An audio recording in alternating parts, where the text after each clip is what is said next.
Hello, YouTube community. My name is the Jackkeeper13, and today we're going to be playing more of The Longest Journey. Last time, we found out some interesting things from this guy named Naxus about how the world works, how the balance and chaos and order and all that work. And his people, the Vinar, are very intertwined with time. So they see the past, present, future all at the same time. He says that one of the issues he's having right now is that there's a big veil of chaos that he cannot see beyond. And one of the things that may help us with this is learning more about the Drake kin. So we're going to go talk to Father Tobias about that, see if he has any information. And if he thinks that he knows somebody who can give us information, maybe he'll send us that way. But he was last time here, near the temple, which I had to go to the marketplace to get to. Here's hoping that I'll just go ahead and press escape, get us a little bit faster. Here's hoping this will help us. Hi, Father Tobias. It's Vestrum Tobias Grensren.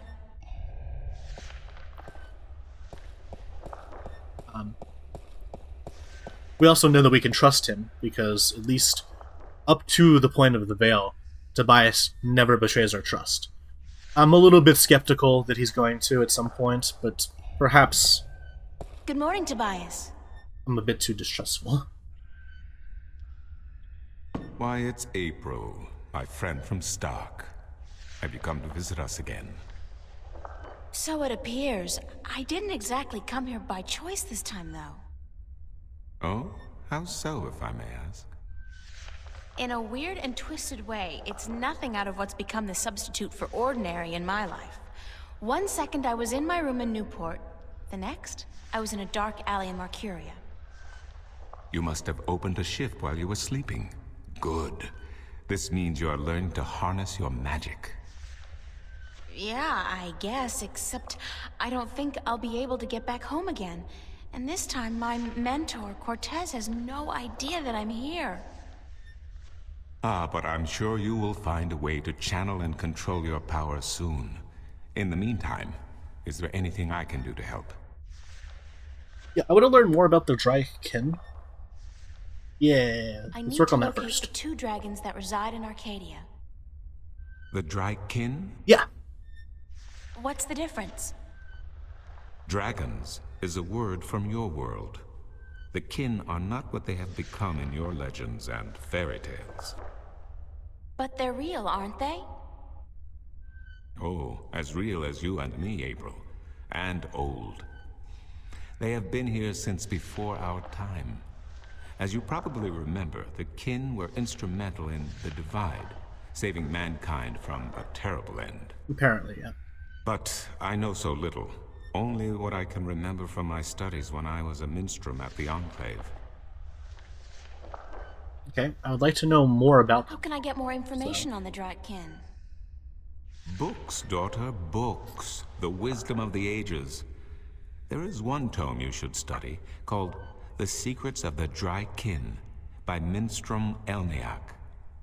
It is old but informative, and it captures the imagination. I'm excited. Where is it? Where can I find this book?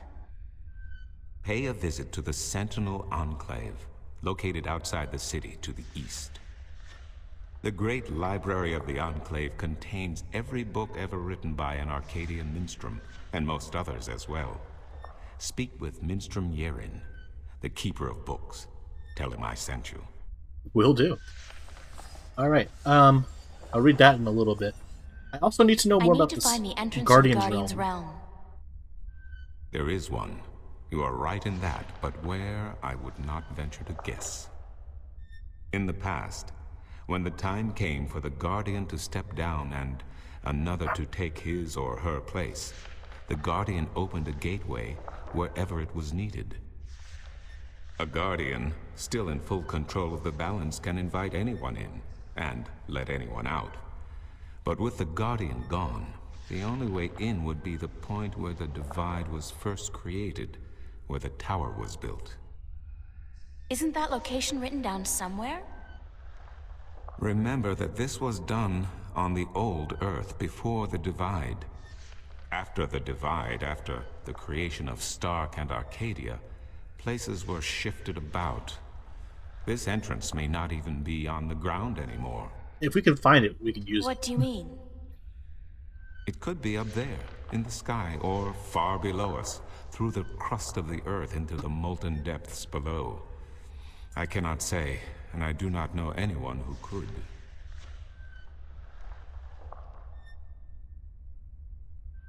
Isn't there any way to locate the entrance to the Guardian's realm? Perhaps with careful investigation of the old texts, histories of Arcadia, of the Divide, the scriptures. I do not know, April, but it cannot hurt to look.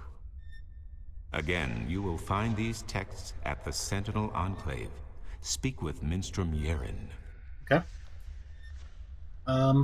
What about the disc? I need to locate the disc that unlocks the Guardian's tower. The disc that is the key? Yes, it is needed. It might even restore balance, provided the new Guardian accompanies it to the tower, of course. But you wish to find the disc yourself? I mean, no one else is doing anything. I have to.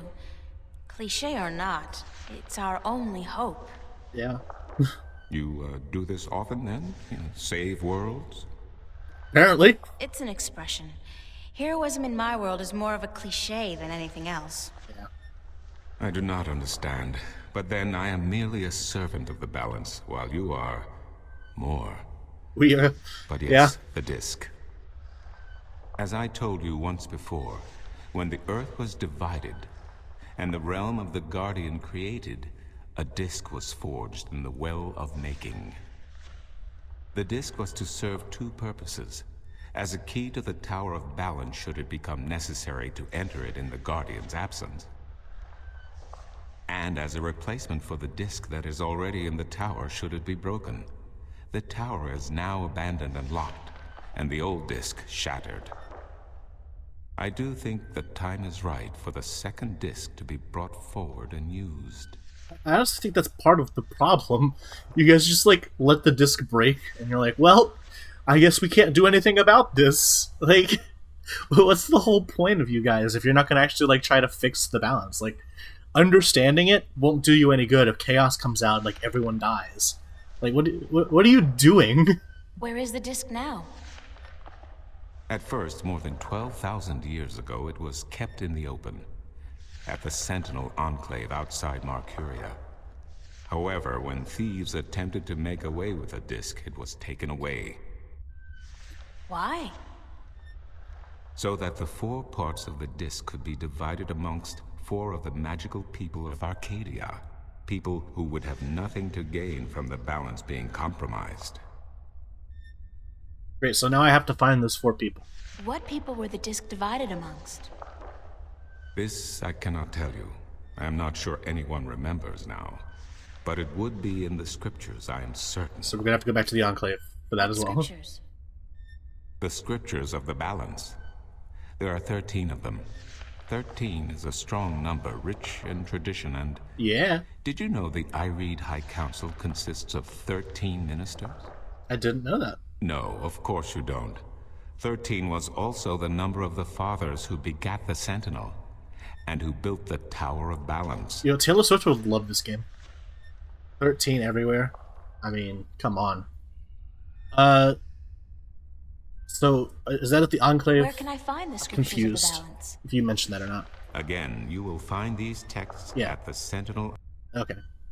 I need help getting back home.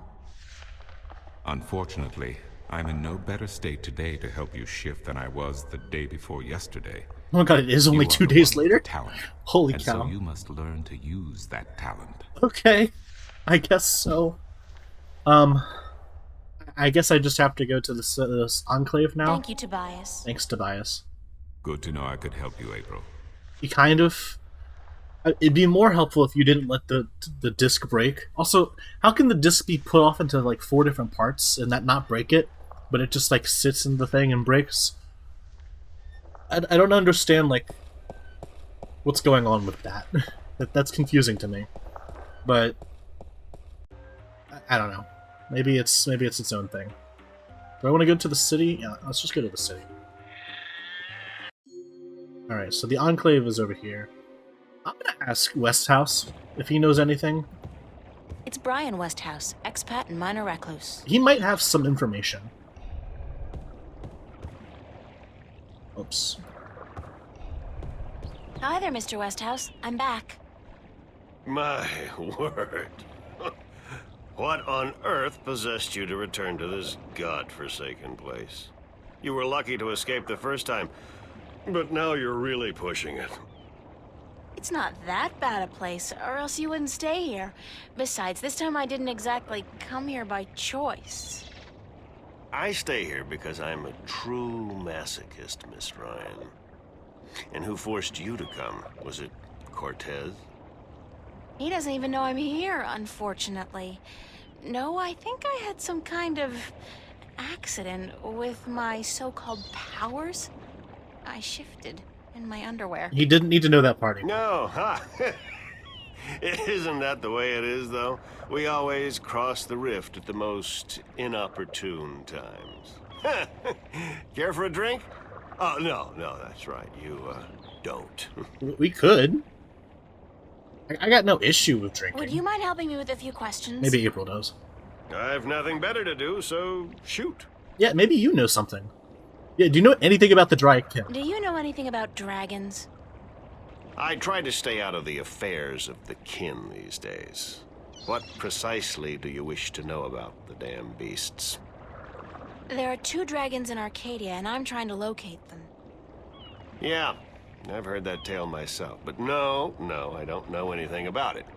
You'd be better off speaking with the Sentinel Minstrom. After all, religion is their specialty, not mine. Come on. Did you ever hear a story about a god who fell from the sky? Stories aren't my thing, April. You should visit a library. I'm sure you'll find some stories in the books. I know the Sentinel have a library somewhere near the city. You're not any help I've also whatsoever. heard rumor of a people with wings who do nothing but observe and record history through stories. But I don't know if that's all it is. A rumor. Still, if you're looking for stories, it may be wise to check it out and see if you can find them. Okay.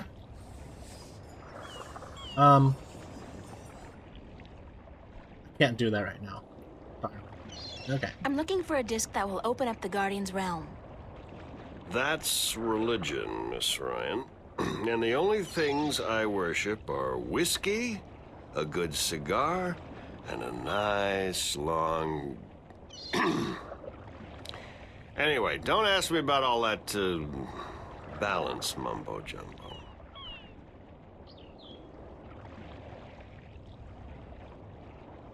I don't think he knows this one either. But Would you be able to tell me where I could look for the entrance to the Guardian's realm? In Tobias's pants, if he had his wish, I'm sure. No, I'm sorry. I don't know anything about the Guardians. Balance, Sentinel, or gardening. Now, if you're interested in bullfighting, I could talk all night. okay. Bullfighting's a horrible act of cruelty to animals, and not much of a sport at all. I'll just forget you said that, Miss Ryan. If there's one thing I miss about Stark, it's bullfighting. You'll be happy to hear, then, that they abolished bullfighting hundreds of years ago. Nice. Damn. Poor guy. That's actually really neat. I didn't realize that there was, like... I don't know. That kind of social commentary. I was not expecting that. I was just out of the blue. These guys were pretty ahead of their time. Like, a lot of people are saying the bullfighting thing nowadays. I, can't imagine that was a popular thing to talk about back then, like, 99 when this first I came can't out. think of any more questions for now. Yeah, he's not much help. Then let's talk about other things, shall we? Thanks, Mr. Westhouse. Anytime, April. Come back if you're homesick and you feel like talking to a fellow alien. Honestly, yeah, that's fair. He does give a little bit of perspective about how, like, everything is just so weird here. So I like that, but he was of absolutely no help either of the times that we've come to see him.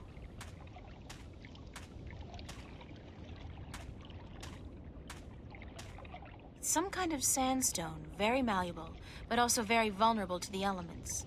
These cliffs probably have huge, naturally formed caves and tunnels. That's probably a really bad idea to build out of, then. If it's vulnerable to the elements. What's this way? More of the stone wall. Not much really to see there. It goes back to the city. Also back to the city. I don't really see anything. It's a stone dragon gazing down into the center of the dome like it's guarding the entrance. It's a magnificent piece of work. It is pretty cool. I like that. It's got like its head buried in the sandstone to look in. Alright, let's see if we can read up some book smart stuffs. We're gonna have to get into this somehow with... Oh boy. The dragon's mouth is pointing straight down at the middle of the floor. I guess we just... It's a circular hollow about 20 centimeters across and about 5 centimeters deep. Okay. It's a small recess about the size of my fist with a thin duct extending from the recess to the circular hollow in the middle of the floor. There are 3 others just like it, arranged with equal distance to each other in a circle and all connected via a duct to the center of the floor. Okay, so we're gonna need, I guess, 4 pieces of things to get It's a in. circular hollow.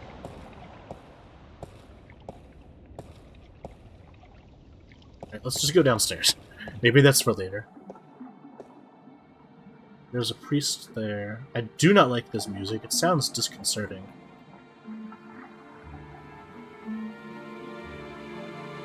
It's a pool of seawater. You'd think that it'd be a bad idea to have a pool inside a library on account of the moisture. But I guess magic makes everything possible. They didn't do a very good job of balancing the sound out. Because the, like, audio just really destroyed anything she was trying to say.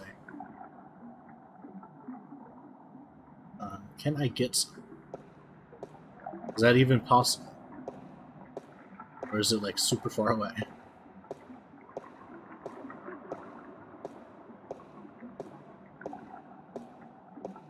Excuse me, sir. I'm just gonna walk right in front of you.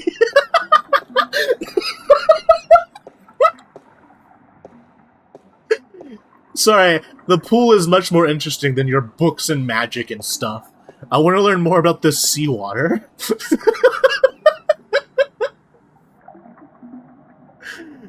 Oh my god, are you gonna take a sip of it? The water's pretty cold. Okay, you're just gonna feel it. That's okay.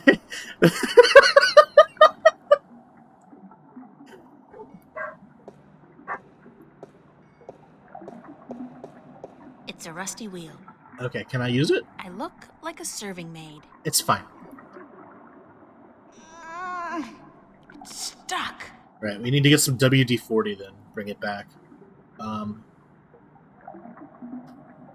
sure it's probably rusted because of all the salt. Oh my god, she just walked right in front of him. She was like, I don't give a darn about you being here.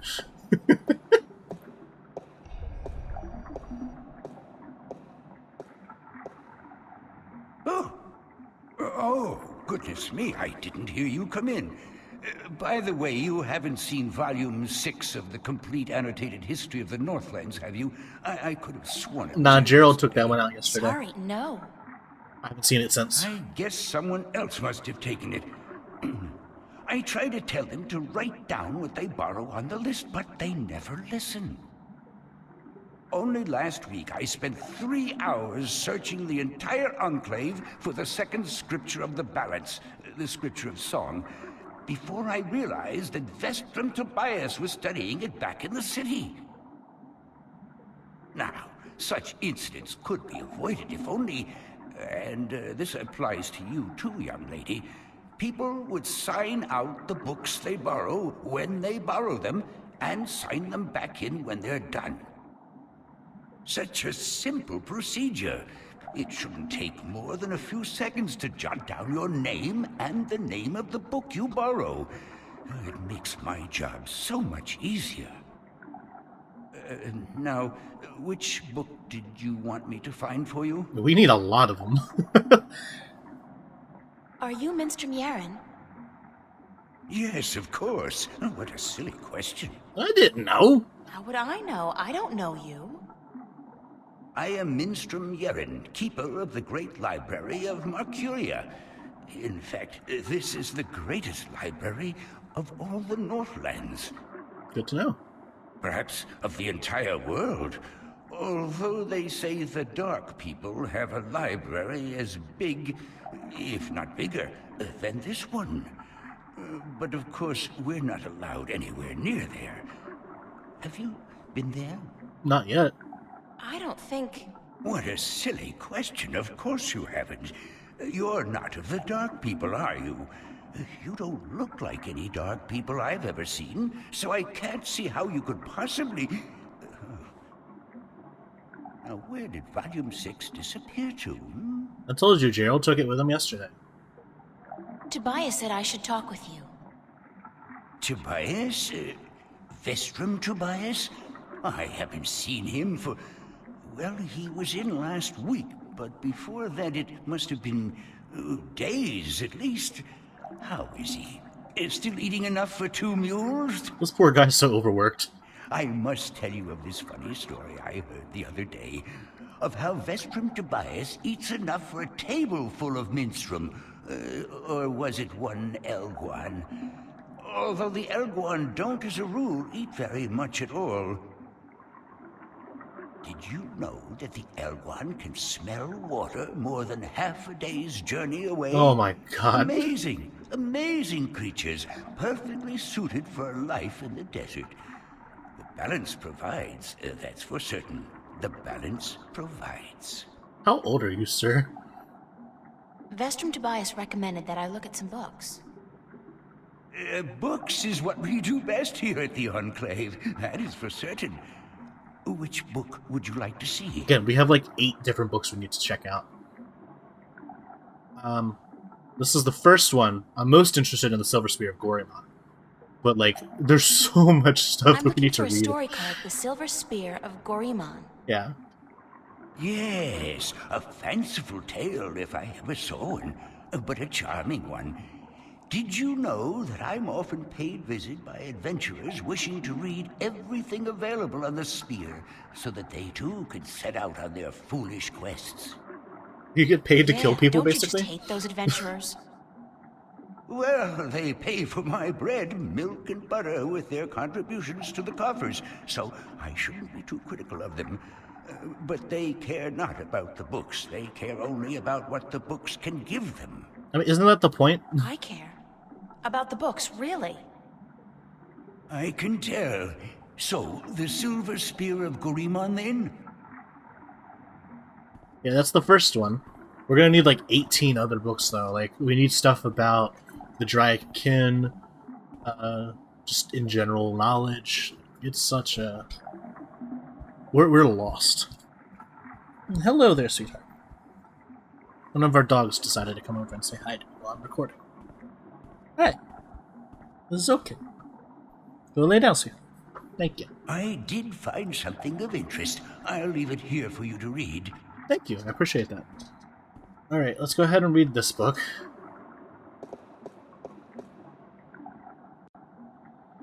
The Silver Spear of Gorimon. In the glory days of Bakshiva, before the drought... Hold on, let the music do its thing real quick.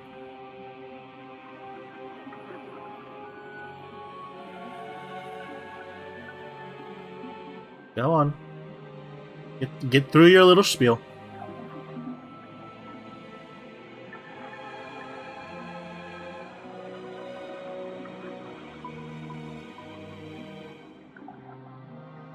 Okay, thank you. When Gorimon was the greatest city in the known world. There it comes again. It's great music. I'm not like downplaying that. It's just they have like these like peaks and valleys and stuff. They're gonna like drown me out. Anyway, so the Silver Spear of Gorimon. In the glory days of Bakshiva, before the drought, when Gorimon was the greatest city in the known world, the Perik of Bakshiva decided to forge the most powerful weapon in the world to challenge the mighty White Dragon. The Perik had grown greedy and bored, a treasure hold filled with the riches of the world, and he desired nothing except the one thing he could never have, the unborn daughter of the White Dragon, the fairest, purest, most beautiful creature in the universe. He had asked the White Dragon for her daughter's hand in marriage, but she had refused, scolding him for his insolence and warning him to keep his distance from immortals. And so the Peric sought the advice of a mighty sorcerer, the cruel and dark Eos, to learn how to kill one of the Draic kin. The sorcerer told the Peric of the white silver of Mount Tyranny, the strongest substance in Arcadia, and how it could be forged by magic to kill even one of the kin. The Peric ordered his army to go north, across the ocean, and to bring back enough white silver to shape a weapon. When his men returned with the rare metal, the Peric ordered the finest blacksmith in Bakshiva to his castle, where Eos the sorcerer cast a spell to create an unholy forge. 10 days and 10 nights it took before the exhausted blacksmith could present a tall spear to his emperor. But before the spear could be used to kill one of the kin, it had to be bathed in blood. Beheading the poor blacksmith and the soldiers who had retrieved the white silver from Mount Tyranny, the Peric's private bath was filled with their blood. As he dropped the silver spear into the red bath, watched over by Eos, a terrible scream erupted, and steam rose up in a red, foul-smelling cloud. When the steam lifted, the blood was all gone, and the spear was glowing in a deep red color. With the terrible weapon now ready to be wielded, the Peric issued a challenge to the White Dragon to either surrender her daughter to him for marriage, or to suffer a painful death at his hand. Enraged, the White Dragon refused him yet again, and flew to meet the Peric, his sorcerer, and his 1,000-strong army on the green fields outside of Goramon. Of the magical silver spear, she knew nothing, and the Peric kept it wrapped in cloth by his side. "Bring your forces around, Peric," warned the White Dragon. "If you do not, I will lay waste to them all." "I wish my men no harm," lied the Peric, "for there is between the two of us."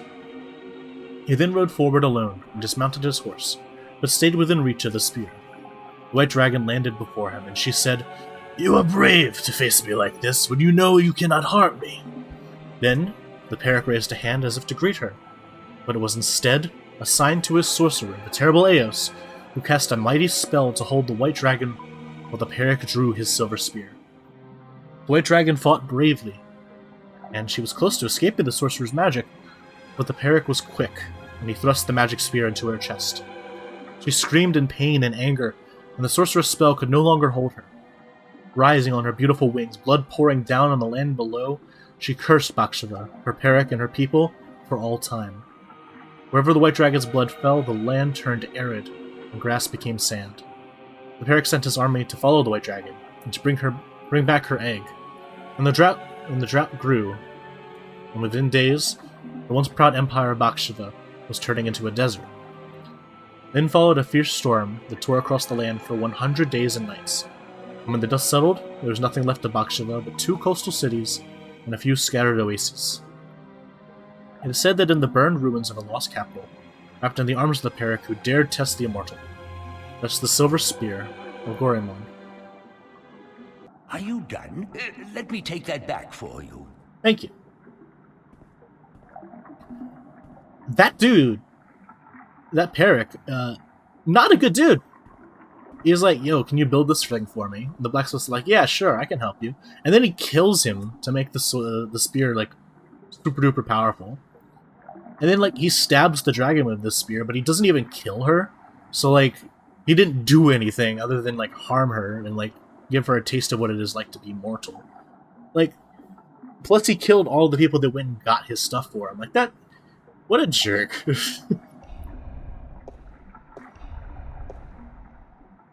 Let's get some more books. Oh, goodness, it's you again. Oh, you gave me such a fright. Can I see some more books? Could I see some more books? Oh, certainly. What a silly question. Let's get some information on Arcadian folktales. I think the first thing that I most want to know about is the folktales. I'd like to read some Arcadian folktales. A favored topic of mine. I have just what you're looking for. Alright, good. I did find something of interest. I'll leave it here for you to read. Awesome, thank you.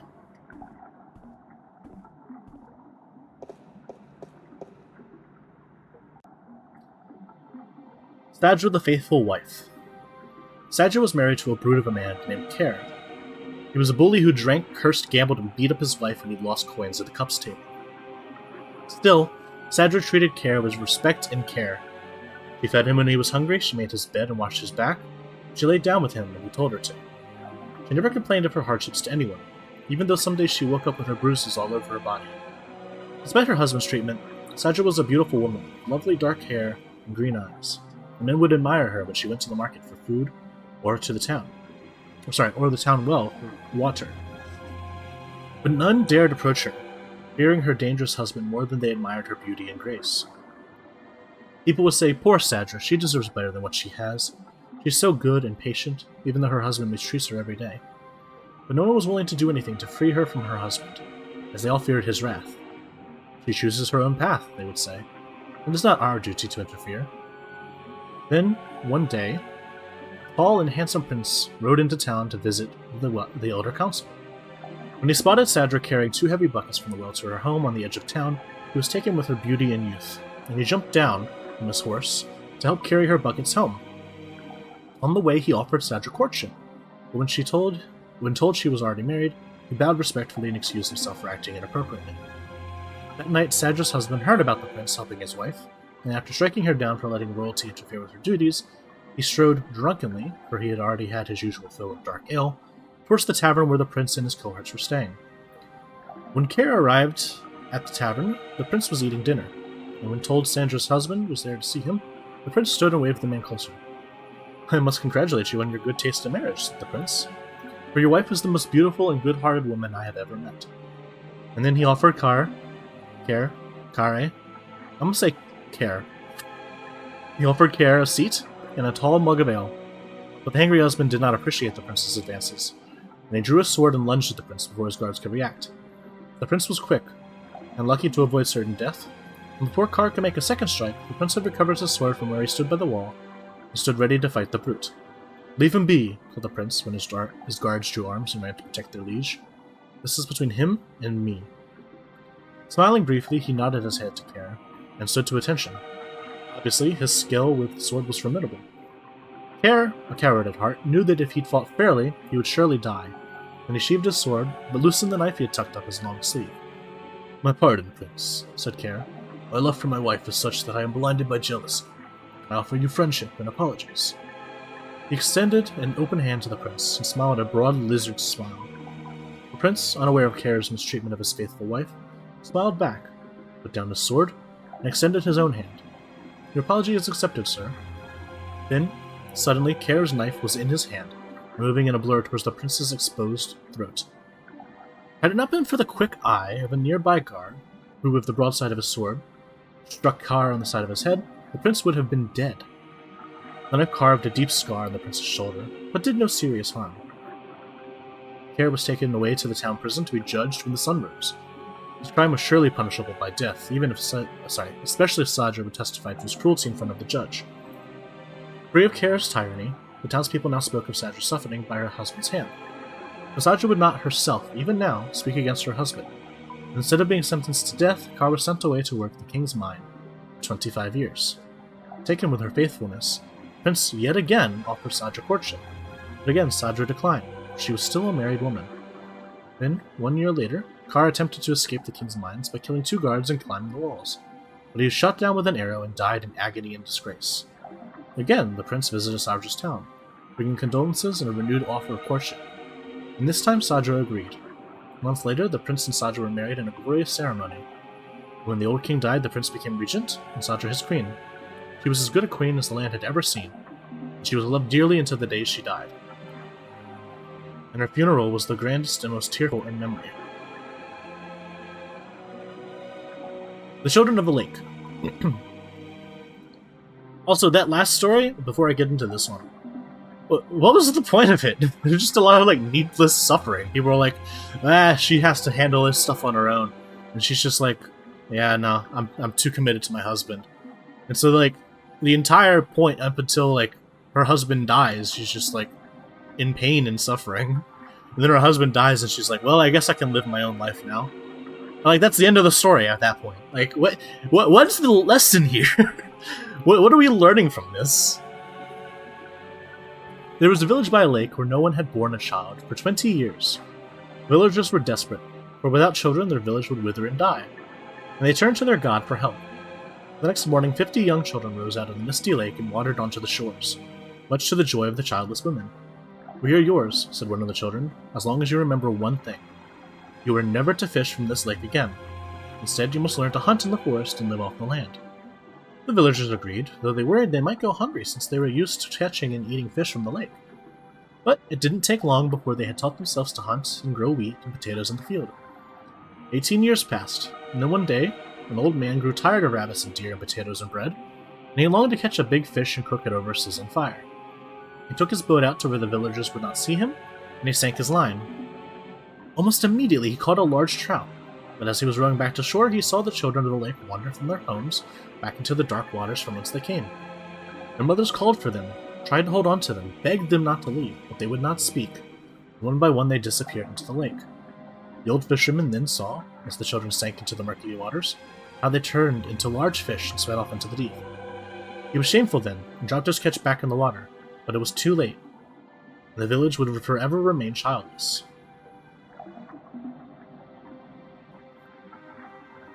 That one I like. That's an interesting story. Are you done? Let me take that back for you. That was an interesting story. Like that. That is more what I'm looking for. Not so much this woman suffered and we had to watch her suffer. No one else did anything to stop her from suffering. And then her husband died and she was okay. But what kind of story is that? I don't like it. Did we write anything down about any of this? Alright. I haven't read this one yet. So, Monday. I have no concept of what the Arcadian or Mercurian calendar is like. But at home it would be July 31st. And come to think of it, what year is it here? Anyway, that's not really the reason I'm writing an entry in my diary. Tobias told me about a library where I may be able to find some answers. The library is at the Sentinel Enclave just outside of town, and I'm supposed to speak with a minstrel named Yiren. He's the keeper of books, or something like that, which probably translates into the equivalent of a librarian. Bright Whistles just told me something I should remember. He said that he heard stories about a winged people who observe and record history. They've got records going back thousands of years. Maybe they know something about the whereabouts of the disc, the jewels, or even the entrance to the Guardian's Room. It's definitely worth checking out. Alright, so maybe now that I've read those, we can talk to him about more pertinent matters. Oh, goodness, it's you again. Oh, you gave me such a fright. It's the same thing every time, dude. Like, what? Could I see some more books? Oh, certainly. What a silly question. Let's do one on A book on the Mercurius history of Mercuria would be interesting. Ah, an extensive subject, to be sure. I will do my best. I wonder how many books there are that I can go through. Here, let me skip past this part. I did find something of interest. I'll leave it here for you to read. Cool, thank you so much. Alright, let's go ahead and get this book. We don't have to, like, sit there the entire time forever. Travels in the Northlands by Jamin the Discoverer. The first part. In my many... What do you mean, April? It's gone now, but it just said April for a second. I guess because that's where she would be on the screen. In my many years as a traveling poet and bard, I have journeyed far and wide across the fair realm of Arcadia, and I have seen many sights most people have not dreamed. I have stood in the magnificent and terrible southern capes in the mist of winter, when the storms are at their fiercest, while waves as tall as the towers of Altaban washed over my frozen body. I have witnessed the monstrous beasts that lurk in those deadly and dark waters of the south, swallow brave galleons whole, creatures the size of mountains, that with the flick of a tail can touch the depths of the sea and the stars themselves. I have crossed the great ocean from north to south, from east to west, and in the course been stranded on desert islands, with no sustenance but what I could gather from the sparse vegetation for months at a time. I have ridden the giant Elguan across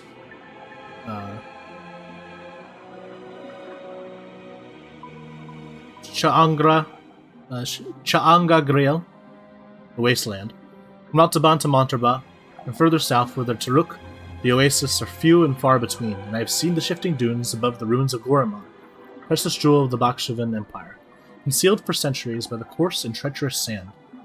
And I have journeyed far west, carried on goodwill and destiny by shadow ships, to the strange and unknown cliffs of a world unseen by most, a world of an unfamiliar tongue and customs, a world of great wonder and mysticism. I have seen all of this and more, but the fairest sights still I have seen in the lands of the north, from Irid to the border mountains, from Tyren to the Bay of Fire.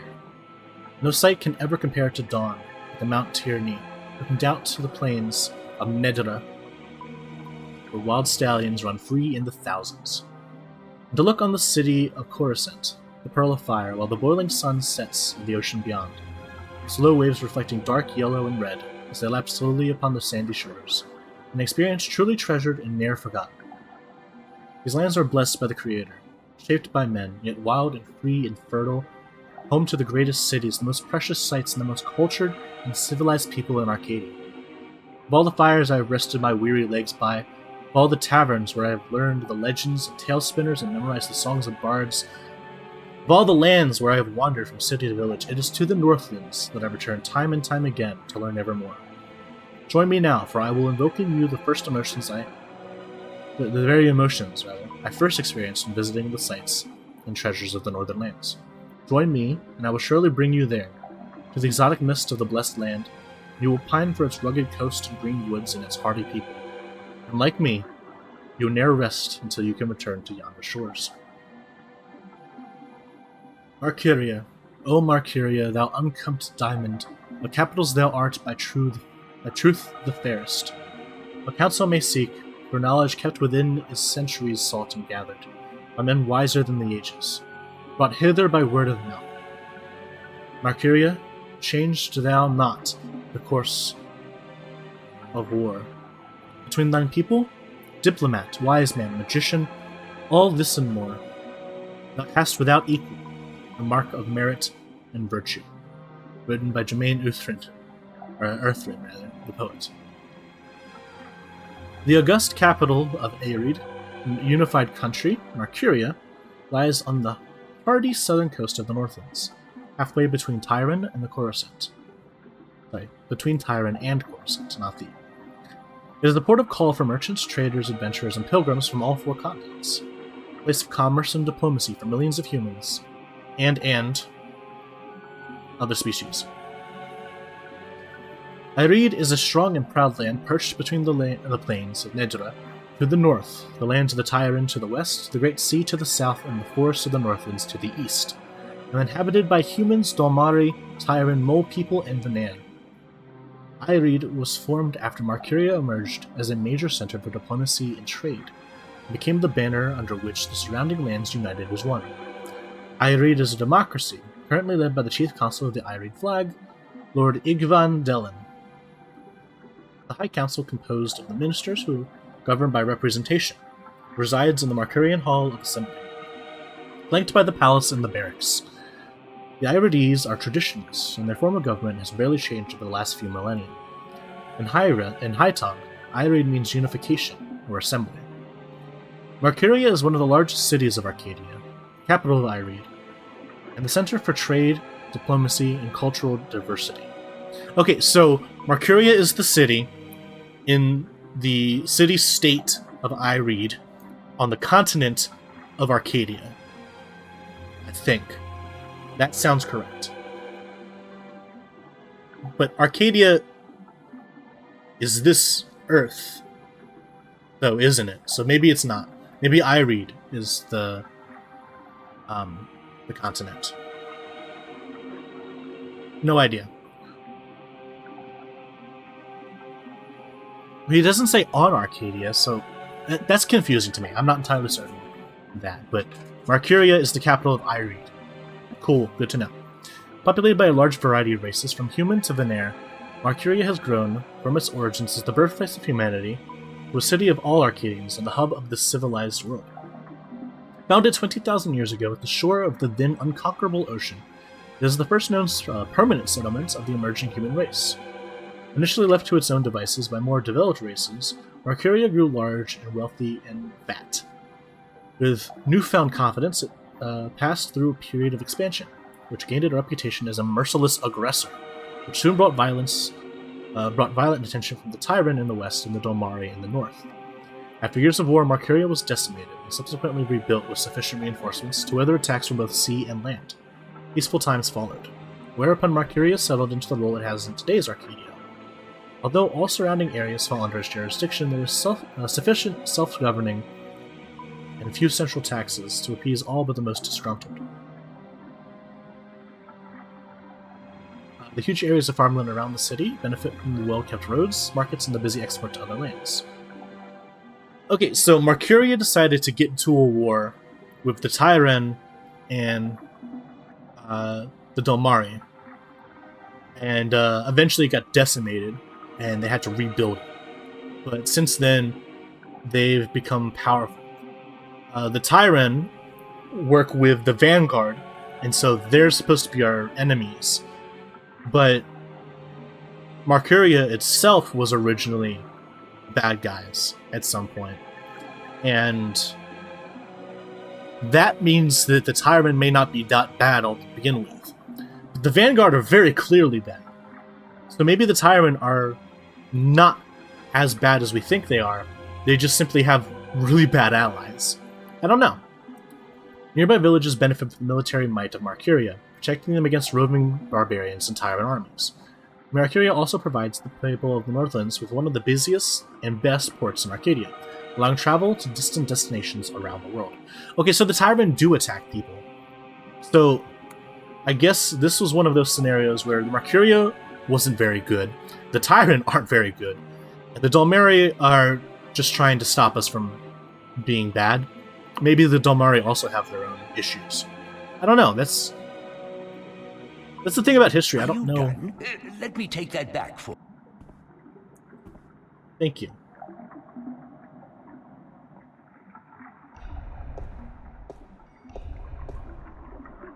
Oh, goodness, it's you. Can I see some more books? Oh, certainly. What is...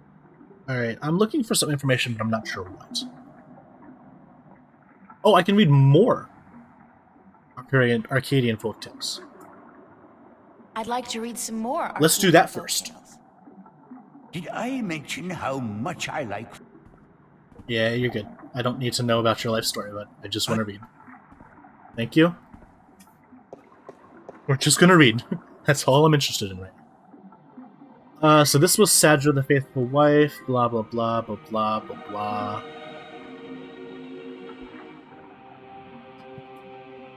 Are you done?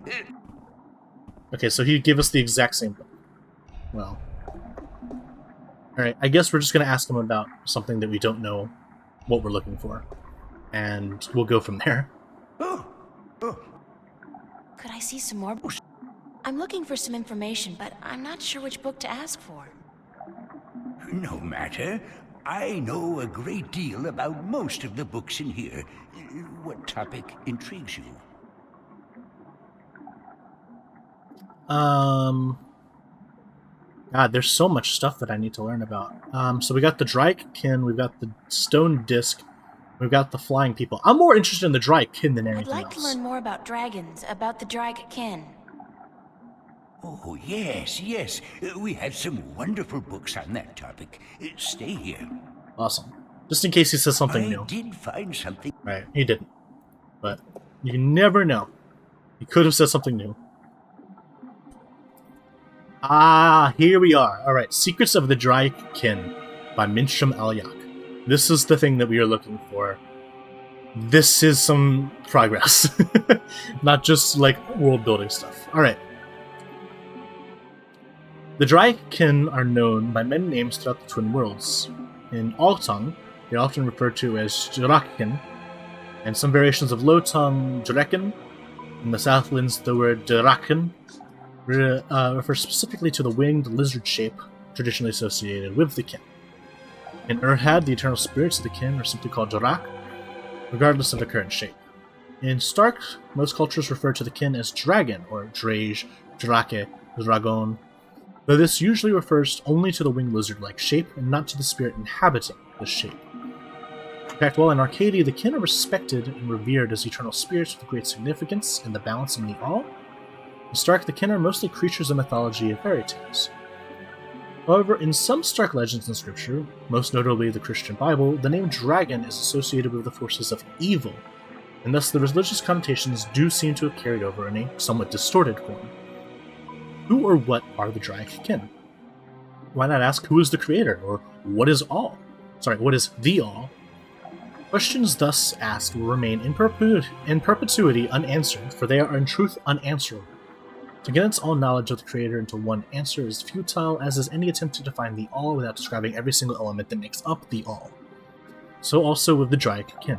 We cannot answer who is the kin, or what is the kin, but we can provide some answers to the simpler questions. The questions that deal with what we see and hear and feel, what we have been told by the kin themselves. Answers that, together, may give us, if only the faintest hint of the whole truth, then at least some indication of who or what the Draic kin are. Born of the emptiness between the stars, which is the 11th scripture of the balance, the scripture of time, shaped in unison with the all, part of the all yet outside the all. The Tiekian, note the ancient high-tongue variation of Draikin. Oh no, there is an R, so Draikin as well there, which is slightly different than the way I'm pronouncing it, and the way that other people pronounced it. Anyway, why so many variations and interpretations of the Draic kin from culture to culture? The kin have always been shrouded in mystery, and from mystery arises legend and myth. They can seem content to be seen as nothing but tall tales and figments of a bard's fertile imagination. Are you done? Yeah, let's I do need to find out which this now. 4 magical people of Arcadia were given a piece of the stone disc that serves as the key to the Guardian's realm. The stone disc of the balance, yes? Yes. There could possibly be something on that in... let me check. Just one moment. I look like a serving maid. Just go get the book. April. Alright, chapter 16 in the 8th scripture, the scripture of breaking. Regarding the disc and the balance of the events that came about when the disc was broken. Alright, maybe I have misjudged them about the disc breaking. Let's see if I'm incorrect. The scriptures tell us that the disc was kept at the Enclave for many thousands of years, safely guarded from any threat by the respect held by every man and woman for the authority of the fathers. But with dissent came disobedience, and disobedience brought immorality, and immorality begat theft. Tyrant soldiers, aided by sentinel traders, attempted to make away with the disc, but they were thwarted by the White of the Kin herself, intervening, although forbidden to do so, on behalf of the fathers. The disc was brought safely back to the Enclave, but the threat would linger in the minds of the Minstrom and the Vestrum. So it became that the disc was melted into the forge of the dragon's mouth, shaped to the elements of 4 magical people, and given to these respective people for safekeeping, until such a time when it could be decreed that the disc should once more be whole. One stone in the gentle souls that sing, and the dark and shapely earth between their toes. One stone to the watchers of the woods, the ones who are outside. Was I supposed to be clicking things? They should just remember all of this. One stone to the watchers of the woods, the ones who are outside. One stone to the two that make one, of air and of sea. And one stone to the keepers of the dark flame, the eternally dark, the Mariners. Ah, so that probably is the dark people that were being spoken of earlier. Okay. When the time comes for the disc to be whole again, one person will make a journey to the 4 who hold the pieces, and the pieces will be given willingly, because there will be no doubt to the righteousness of this person, which is us. Are you done? Or Let me take that... April, more so than us, not so much me. I'm not the person who's doing all of this, it's April. But you know what I mean. Please. Could I see some more? Alright, I'm looking for some information. Are there any books? Shoot! I missed what he said. Oh well. I can actually, check the conversation. Cool. So yeah, let me check the conversation log.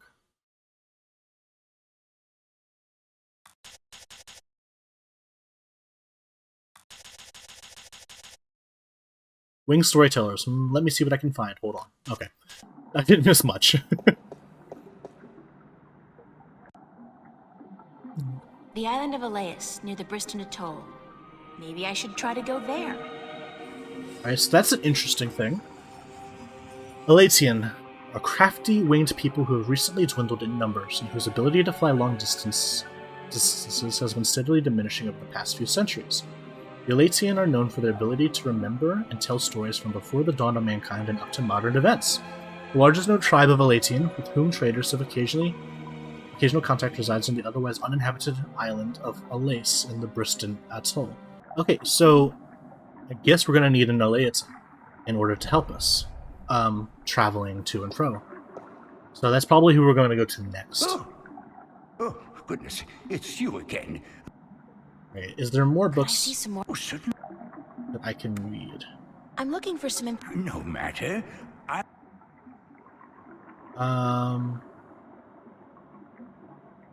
Leighton, Scripture, Drake. I forget. I know how it is. I forget things all the time. I even forgot my own name once. Couldn't remember it for a whole week, and then someone called for me, and I couldn't find him.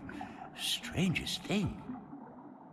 That part wasn't shown in the you weren't being able to find him part. Hold up a minute. That's something important. That was being hidden from us. Actually, I don't feel like reading right now. Don't feel like... Very well, though it is the strangest thing I've heard in a while. How can you not feel like reading? Because I've already read all the stuff you had to show me. I'll see you later. Yes, good. Alright.